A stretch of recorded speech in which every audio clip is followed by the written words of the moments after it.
Bugun men sizlarga yangi kuchga kirgan qonun bo'yicha eng muhim jihatlarni oddiy tilda tushuntirib beraman.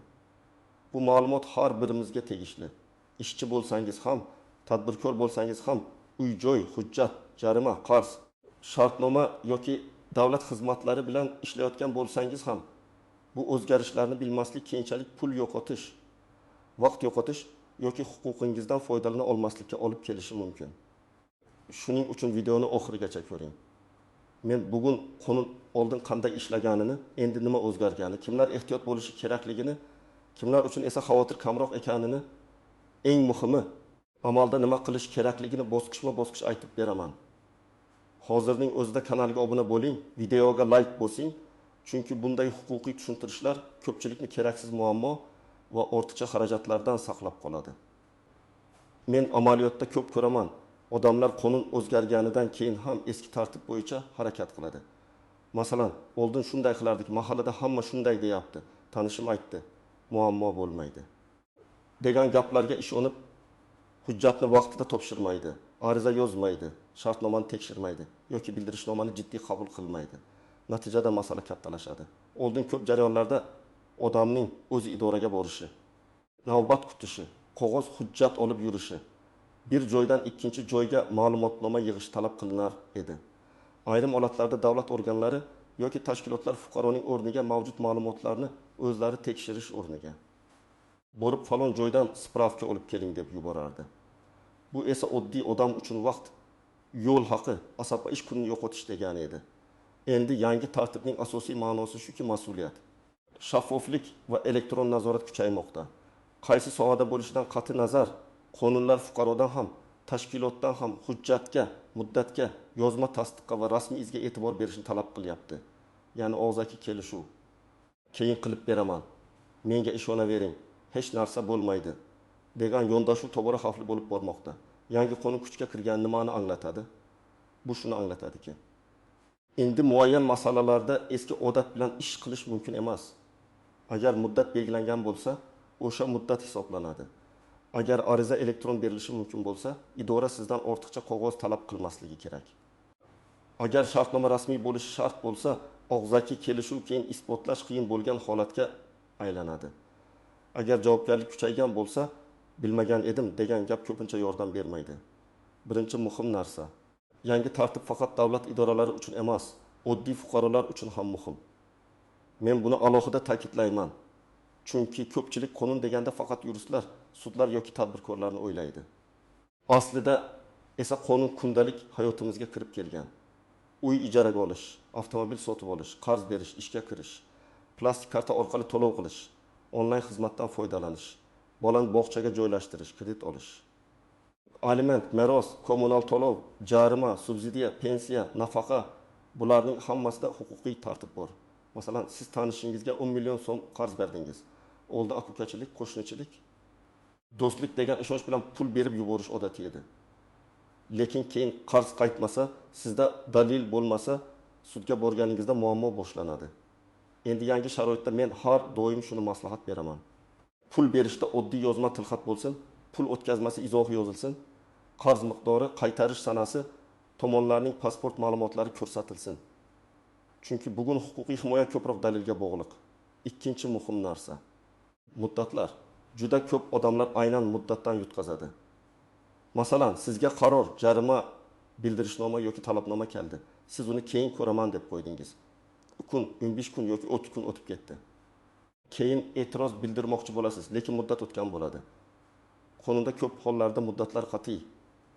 Agar siz e'tiroz qilishni istasangiz, ariza berish, shikoyat qilish, dalil taqdim etish yoki to'lovni amalga oshirish uchun belgilangan vaqtni o'tkazib yubormasligingiz kerak. Hayotiy misol olaylik, fuqaroga 15 ming so'm jarima haqida xabar keldi. Bu xato, men u yerda bo'lmaganman deb o'yladi. Lekin rasmiy e'tiroz yozmadi. Oradan bir oy o'tdi, keyin qarzdorlik ijroga o'tdi. Ustiga ijro xarajati qo'shildi, bank kartasiga cheklov tushdi. Aslida u boshida 10 daqiqa vaqt ajratib dalil bilan shikoyat qilganida masala tezroq hal bo'lishi mumkin edi. Demak, yangi tartibda xabarni ko'rmaslik yoki javobsiz qoldirish eng katta xatolardan biri. Uchinchi muhim narsa elektron tizimlar. Bugun ko'plab davlat xizmatlari elektron shaklga o'tyapti. Bu qulay, lekin bitta sharti bor. Siz o'zingizning telefon raqamingiz, elektron imzo, shaxsiy kabinet, bank ilovasi, May, Dokuf, Uz kabi platformalardagi ma'lumotlaringizni nazorat qilishingiz kerak. Telefon raqamingiz boshqa odam nomida bo'lsa, eski raqam ishlamayotgan bo'lsa, SMS kelmay qolsa, muhim xabarni o'tkazib yuborishingiz mumkin. Masalan, siz subsidiya, nafaqa yoki boshqa davlat xizmatiga ariza berdingiz. Javob shaxsiy kabinetga yoki SMS orqali keldi. Siz raqamni almashtirganingiz uchun xabarni ko'rmadingiz. Natijada qo'shimcha hujjat talab qilingan bo'lsa ham vaqtida topshirmadingiz. Keyin ariza rad etildi. Bu yerda odam menga hech kim aytmadi deb norozi bo'ladi. Lekin tizimda xabar yuborilgan bo'lsa, mas'uliyatning bir qismi fuqaroning o'zida ham bo'ladi. Birinchi navbatda tadbirkorlar. Agar siz yakka tartibdagi tadbirkor bo'lsangiz, kichik do'kon yuritsangiz, xizmat ko'rsatsangiz, onlayn savdo qilsangiz yoki ijaraga joy bersangiz, hujjat masalasiga jiddiy qarashingiz kerak. Tadbirkorlikda og'zaki kelishuv katta xavf tug'diradi. Hisob faktura, chek, shartnoma, yetkazib berish dalolatnomasi, to'lov maqsadi bular oddiy qog'oz emas. Keyinchalik sizni himoya qiladigan dalillardir. Masalan, kichik ustaxona 25 million so'mlik jihoz buyurtma qildi. Pulning yarmini oldindan to'ladi, lekin shartnoma tuzmadi. Yetkazib beruvchi jihozni kechiktirdi, keyin esa narx oshganini aytdi. Xaridor norozi, lekin aniq muddat penya. Sifat talabi qaytarish sharti yozilmagan. Bunday vaziyatda sudga borish mumkin, lekin isbotlash qiyinlashadi. Shuning uchun yangi tartibda har bir katta to'lov rasmiy iz bilan yurishi kerak. Ikkinchi navbatda ijaraga beruvchi va ijarada yashovchilar. Uy-joy ijarasida juda ko'p nizolar chiqadi. Uy egasi 3 oy oldindan to'laydi, ijarachi to'laydi, lekin shartnoma yo'q. Keyin uy egasi uyini sotishini aytadi yoki ijarachini chiqarib yubormoqchi bo'ladi. Ijarachi esa pulini qaytarishni talab qiladi. Agar yozma shartnoma bo'lmasa, to'lovlar karta orqali aniq izoh bilan o'tmagan bo'lsa, ikkala tomon ham muammoga tushadi. Men har doim maslahat beraman, ijara muddati, oylik to'lov, kommunal to'lov kimning zimmasida ekani, depozit qaytarish sharti va uy holati yozma qayd etilsin. 3-navbatda qarz oladigan va qarz beradiganlar. Bugun inflyatsiya, oilaviy xarajatlar, biznes ehtiyojlari sabab odamlar bir-biridan pul oladi. Lekin qarzda eng katta muammo ishonch emas, isbot masalasi. 5 million so'm bo'lsa ham, 1 million so'm bo'lsa ham yozma dalil bo'lishi kerak. Agar pul karta orqali o'tsa, izoh qismiga qarz falon sanagacha qaytarish sharti bilan deb yozish foydali. Agar naqd berilsa, tilxat yoziladi. Tilxatda faqat pul oldim emas, kimdan, qancha, qachon, qanday shart bilan olgani yoziladi. 4-navbatda mehnat munosabatida ishlayotganlar. Juda ko'p odamlar ishga kiradi, lekin mehnat shartnomasini o'qimaydi. Oylik qancha, sinov muddati bormi, ish vaqti qanday, qo'shimcha ish uchun haq to'lanadimi, ta'til qachon beriladi? Bularning hammasi keyinchalik muhim bo'ladi. Agar siz rasmiy ishlamasangiz, bugun oylik olayotgandek ko'rinishingiz mumkin, lekin ertaga pensiya staji, kredit tarixi, kasallik varaqasi yoki mehnat nizosida qiynalasiz. Agar siz hujjatlaringizni tartibli yuritsangiz, shartnomalarni o'qib imzolasangiz, davlat xizmatlarida shaxsiy kabinetingizni tekshirib tursangiz, qarz va to'lovlarni rasmiy iz bilan amalga oshirsangiz, siz uchun xavf ancha kam. Qonun o'zgarishi tartibli odam uchun odatda himoya imkoniyatini kuchaytiradi. Chunki sizda dalil bor, muddatga amal qilgansiz, rasmiy ariza bergansiz, javobni saqlagansiz. Masalan, siz avtomobil sotib olyapsiz. Mashinani ko'rdingiz, narxini kelishdingiz, lekin oldindan katta pul bermadingiz. Avval hujjatlarni tekshirdingiz, taqiq yoki garov bor yo'qligini aniqladingiz. To'lovni rasmiy tartibda amalga oshirdingiz. Bunday vaziyatda siz ko'proq himoyalangansiz. Aksincha ishonch qog'ozi bilan yurib turaman. Keyin rasmiylashtiramiz. Hozir pulni berib qo'ya qolay desangiz, xavf oshadi. Birinchi nozik jihat shuki, hamma masalada bir xil tartib ishlamaydi. Ba'zi jarayonlar ma'muriy tartibda hal qilinadi, ba'zilari fuqarolik sudida. Ba'zilari iqtisodiy sudda, ba'zilari esa jinoyat yoki ma'muriy javobgarlik doirasida ko'riladi. Oddiy tilda aytsam, arizani noto'g'ri joyga bersangiz, vaqt yo'qotasiz. Masalan, shartnoma bo'yicha pul undirish bilan jarimani bekor qilish bir xil tartib emas. Ishdan noqonuniy bo'shatilish bilan uy-joy nizosi ham bir xil organ orqali hal bo'lmaydi. Ikkinchi nozik jihat. Og'zaki va'da bilan rasmiy majburiyatni aralashtirib yubormaslik kerak. Kimdir sizga ertaga qilib beraman, muammo yo'q, hammasi joyida desa, bu hali huquqiy kafolat emas. Men ko'p uchratgan holat, odam bank, do'kon, quruvchi firma yoki xizmat ko'rsatuvchi tashkilot xodimining og'zaki gapiga ishonadi. Keyin muammo chiqsa, xodim almashib ketgan bo'ladi yoki men bunday demaganman deydi. Shuning uchun muhim kelishuvlar yozma bo'lishi. SMS, elektron pochta, shartnoma yoki ariza orqali tasdiqlanishi kerak. Uchinchi nozik jihat, shartnomani imzolashdan oldin o'qish shart. Bu juda oddiy gapdek tuyuladi, lekin amalda eng ko'p xato shu yerda bo'ladi. Odamlar kredit shartnomasini, bo'lib to'lash shartlarini, qurilish shartnomasini yoki xizmat ko'rsatish kelishuvini oxirigacha o'qimaydi. Keyin bilsa, jarima sharti bor, kechikish foizi yuqori, tovarni qaytarish muddati cheklangan, xizmat sifati bo'yicha aniq kafolat yozilmagan. Imzo qo'yilgandan keyin men o'qimagan edim degan gap odatda kuchli himoya bo'la olmaydi. To'rtinchi nozik jihat, qarindoshlar o'rtasidagi bitimlarda ham hujjat kerak. Ko'pchilik aka-uka o'rtasida hujjat qilinadimi deb o'ylaydi. Ha, aynan yaqinlar o'rtasida ham hujjat kerak. Chunki nizo chiqqanda masala faqat ikki odam o'rtasida qolmaydi. Merosxo'rlar, turmush o'rtoqlar, farzandlar, kreditorlar, boshqa manfaatdor shaxslar paydo bo'lishi mumkin. Bugun akangiz bilan kelishgan narsani ertaga boshqa odam tan olmasligi mumkin. 5-nozik jihat, elektron yozishmalar ham dalil bo'lishi mumkin, lekin ularni to'g'ri saqlash kerak.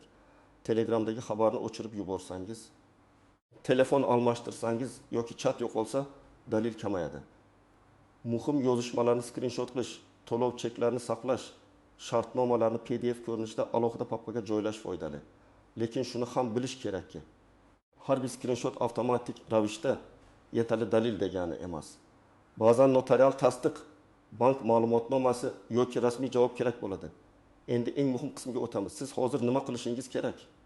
Men buni oddiy ro'yxat emas, amaliy tartib sifatida tushuntiraman. Birinchi qadam, hujjatlaringizni tekshiring. Pasport yoki ID karta, doimiy yashash manzili, telefon raqami, bank kartalari, elektron raqamli imzo, MyBoggov. O'z shaxsiy kabinetingiz, soliq ilovasi, kommunal to'lov hisoblari. Bularning hammasi sizning nomingizga va to'g'ri ma'lumot bilan bog'langan bo'lishi kerak. Agar telefon raqamingiz boshqa odam nomida bo'lsa yoki eski raqam tizimlarda qolgan bo'lsa, uni yangilang. Ikkinchi qadam, kelayotgan xabarlarni e'tiborsiz qoldirmang. SMS, bank ilovasi, bildirishnomasi. Davlat xizmatlari portali xabari, pochta orqali kelgan xat, sud yoki ijro organidan kelgan talabnoma, bularning har biri muhim bo'lishi mumkin. Agar xabar mazmunini tushunmasangiz, uni o'chirib tashlamang. Screenshot qiling. Saqlang, mutaxassisga ko'rsating. Chunki ba'zan bitta xabarga vaqtida javob berish katta muammoning oldini oladi. Uchinchi qadam, har qanday muhim pul munosabatini yozma qiling. Qarz berayotgan bo'lsangiz, tilxat yozdiring. Xizmatga buyurtma berayotgan bo'lsangiz, shartnoma qiling. Tovar olayotgan bo'lsangiz, chek yoki to'lov tasdig'ini oling. Katta miqdorda oldin to'lov qilayotgan bo'lsangiz, albatta qaytarish sharti. Muddat va javobgarlikni yozing. Keyin gaplashamiz degan joyda odatda nizo boshlanadi. To'rtinchi qadam, ariza yozishni o'rganing. Ko'p odam muammoga duch kelganda faqat telefon qiladi yoki og'zaki borib gaplashadi. Lekin rasmiy jarayonda ariza muhim. Arizada kimga murojaat qilayotganingiz, kimligingiz, manzilingiz, telefon raqamingiz, muammoning aniq mazmuni, talabingiz va ilova qilinayotgan hujjatlar ko'rsatiladi. Masalan, falon sanada falon xizmat uchun pul to'ladim. Xizmat ko'rsatilmagan, to'lovni qaytarishingizni so'rayman deb aniq yoziladi dedi. Arizani topshirganda kirim raqami oling yoki elektron yuborsangiz, yuborilganlik tasdig'ini saqlang. 5-qadam, muddatni alohida yozib boring. Agar sizga 10 kun ichida javob berish kerak bo'lsa, telefon kalendariga eslatma qo'ying. Agar shikoyat muddati 15 kun bo'lsa, oxirgi kunga qoldirmang. Agar shartnoma bo'yicha to'lov sanasi har oyning 5 kuni bo'lsa, 6 kuni kechikish boshlanishi mumkin. Muddatni unutish ko'p hollarda pulga tushadi. 6-qadam, shartnomadagi bexta joyni albatta tekshiring. Birinchisi, tomonlar kimligi. Ikkinchisi, narx va to'lov tartibi. Uchinchisi, muddat. To'rtinchisi, javobgarlik va jarima shartlari. 5-si, shartnomani bekor qilish yoki pulni qaytarish tartibi. Agar shu 5 joy tushunarli bo'lmasa, imzo qo'yishga shoshilmang. Ayniqsa, kredit, uy-joy qurilishi, avtomobil, ijara, ta'mirlash va ta'lim xizmatlarida bu juda muhim. 7-qadam, muammo chiqsa hissiyot bilan emas, dalil bilan harakat qiling. Ko'pchilik jahli chiqib telefon orqali tortishadi, ovozli xabar yuboradi, ijtimoiy tarmoqqa yozadi. Ba'zan bu yordam beradi, lekin huquqiy natija uchun dalil kerak. To'lov cheki, shartnoma, yozishma, fotosurat, video, guvoh. Ekspert xulosasi, rasmiy javob mana shular masalani hal qiladi. Hissiyot vaqtinchalik bo'lsin beradi, dalil esa huquqiy asos beradi. 8-qadam, murakkab holatda mutaxassisga kechikmasdan murojaat qiling. Men buni reklama uchun emas, amaliy foyda uchun aytyapman. Ba'zi odamlar masala juda kattalashgandan keyin yuristga boradi. Masalan, sud qarori chiqib bo'lgan, ijro boshlangan, muddat o'tgan, mol-mulkka taqiq qo'yilgan bo'ladi. Aslida boshda bitta to'g'ri ariza yoki bitta to'g'ri e'tiroz bilan vaziyatni yengillashtirish mumkin edi. Birinchi vaziyat, fuqaro onlayn do'kondan 3 million so'mlik maishiy texnika buyurtma qiladi. Pulni kartadan o'tkazadi, lekin chek olmaydi. Sotuvchi bilan faqat messenjerda gaplashadi. Tovar keladi, lekin ishlamaydi. Sotuvchi servisga olib boring deydi. Servis esa kaflat hujjati yo'q deydi. Bunday vaziyatda xaridorga to'lov dalili, yozishmalar, yetkazib berish ma'lumoti, tovar holatini ko'rsatadigan video kerak bo'ladi. Agar hammasi saqlangan bo'lsa, talab qo'yish osonroq. Agar hech narsa saqlanmagan bo'lsa, jarayon qiyinlashadi. Ikkinchi vaziyat. Ishchi 4 oy davomida norasmiy ishlaydi. Har oy 4 million so'mdan oladi. Keyin ish beruvchi oxirgi oylikni bermaydi. Ishchi men ishlaganman deydi, ish beruvchi esa vaqtincha yordam bergan deydi. Agar mehnat shartnomasi bo'lmasa, ishga kelib ketish qaydi bo'lmasa, oylik karta orqali izoh bilan tushmagan bo'lsa, ishchining da'vosi murakkablashadi. Shuning uchun rasmiy mehnat munosabati faqat davlat uchun emas, ishchining o'zi uchun ham himoya. Uchinchi vaziyat, 2 kishi uy ta'miri bo'yicha kelishadi. Usta 40 million so'mga ta'mir qilib berishini aytadi. Buyurtmachi 20 million so'm oldindan beradi. Ish boshlanadi. Lekin sifatsiz bajariladi, muddat cho'ziladi. Shartnoma yo'q, ish hajmi yozilmagan, material kimdan bo'lishi belgilanmagan. Keyin men buni aytmaganman. Bu narxga kirmaydi. Qo'shimcha pul kerak degan tortishuv chiqadi. Agar boshda ish ro'yxati, muddat, to'lov bosqichlari va sifat talablari yozilganida nizo ancha aniq hal qilinar edi. 4-vaziyat. Fuqaro jarima yoki qarzdorlik haqida xabar oladi, lekin uni tekshirmaydi. Oradan vaqt o'tib, bank kartasidan pul yechiladi yoki cheklov qo'yiladi. Bu yerda eng muhim savol, xabar qachon kelgan, e'tiroz muddati o'tganmi, qaror qonuniymi, to'lov allaqachon qilinganmi, tizimda xatolik bormi? Bunday paytda vahima qilmasdan avval qaror nusxasini olish, qarzdorlik manbasini aniqlash, keyin e'tiroz yoki ariza berish kerak. Agar masala davlat xizmatlari bo'yicha bo'lsa, avval My.uz portali yoki davlat xizmatlari markazi orqali tekshiring.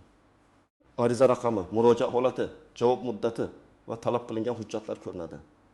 Agar portalda xatolik bo'lsa, texnik yordamga murojaat qiling va murojaat raqamini saqlang. Agar masala soliq, tadbirkorlik yoki chek bilan bog'liq bo'lsa, soliq organlarining rasmiy ilovalari va shaxsiy kabinetidan foydalaning. Naqd savdo onlayn kassa, ijara daromadi. Yakka tartibdagi tadbirkorlik to'lovlari bo'yicha ma'lumotni og'zaki emas, rasmiy manbadan tekshiring. Agar masala iste'molchi huquqi bo'yicha bo'lsa, avval sotuvchi yoki xizmat ko'rsatuvchiga yozma talabnoma bering. Talabnomada tovar yoki xizmat nomi, to'lov sanasi, muammo mazmuni, talabingiz masalan pulni qaytarish, almashtirish, kamchilikni bartaraf etish aniq yozilsin. Chek, fotosurat, video yozishmalarini ilova qiling. Agar masala sudga boradigan darajada jiddiy bo'lsa, dalillarni tartiblang. Shartnoma, to'lov hujjatlari, yozishmalar, guvohlar ma'lumoti, arizalar, rasmiy javoblar, ekspertiza yoki baholash hujjatlarini alohida papkaga yig'ing. Sudda hissiyot emas, tizimli dalil ishlaydi. Ariza yoki talabnoma yozishda men doim oddiy tuzilmani tavsiya qilaman. Avval kimga yozayotganingizni ko'rsatasiz, keyin o'zingiz haqingizda ma'lumot berasiz. So'ng voqeani sanalar bilan yozasiz. Qachon murojaat qildingiz, qachon pul to'ladingiz, qachon xizmat ko'rsatilishi kerak edi, qachon muammo paydo bo'ldi. Keyin talabingizni aniq bildirasiz. Masalan, to'langan 2 million 500 ming so'mni qaytarishingizni so'rayman yoki shartnomadagi majburiyatni uyon kun ichida bajarishingizni so'rayman. Oxirida ilovalarni sanab o'tasiz va sana qo'yasiz. Bu yerda eng katta xato juda umumiy yozish. Menga yordam bering, adolat qilib bering. Cho'ra ko'ring degan gaplar yetarli emas. Siz nimani xohlayotganingizni aniq yozishingiz kerak. Pulni qaytarishmi, qarorni bekor qilishmi? Hujjat berishmi, xizmatni bajarishmi, jarimani qayta ko'rib chiqishmi? Talab aniq bo'lsa, javob ham aniqroq bo'ladi. Demak, yangi qonun kuchga kirgani oddiy odam uchun bitta katta signal. Hujjat muddat, rasmiy ariza va dalil masalasiga beparvo bo'lish mumkin emas. Endi og'zaki kelishdik, keyin qilib berishadi. Xabarni ko'rmaganman, shartnomani o'qimaganman degan yondashuv ko'p hollarda odamning o'ziga zarar qiladi. Men sizga eng muhim xulosani aytaman. Har bir muhim ishni rasmiylashtiring. Har bir to'lovni iz bilan qiling. Har bir xabarni tekshiring. Har bir shartnomani o'qib imzolang. Har bir muammo bo'yicha vaqtida yozma murojaat qiling. Shunda yangi tartib siz uchun xavf emas, aksincha huquqingizni himoya qiladigan vositaga aylanadi. Sizningcha yangi qonundagi eng muhim o'zgarish qaysi? Siz yoki tanishlaringiz shunga o'xshash vaziyatga tushganmisiz? Fikringizni izohlarda yozib qoldiring. Video foydali bo'lgan bo'lsa, like bosing, yaqinlaringizga yuboring va kanalga obuna bo'ling. Keyingi videolarda men yana murakkab huquqiy mavzularni oddiy tilda tushuntirib beraman.